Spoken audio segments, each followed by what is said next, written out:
pagpapala at mga biyaya na natanggap po natin sa loob po ng 3 araw. Nakilala ko po kayo at nakasama po talaga natin ang Panginoong Diyos.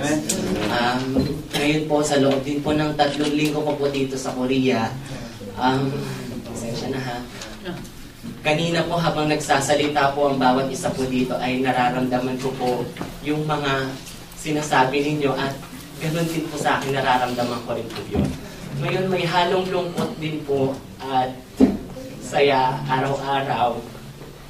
Kasi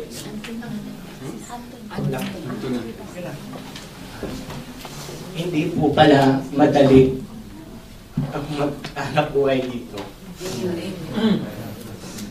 Ito po yung pagsubok na naranasan ko na gabi-gabi po nananalangin po ako. Kahit po malayo po dito yung kapilya na pagsasambahan ko.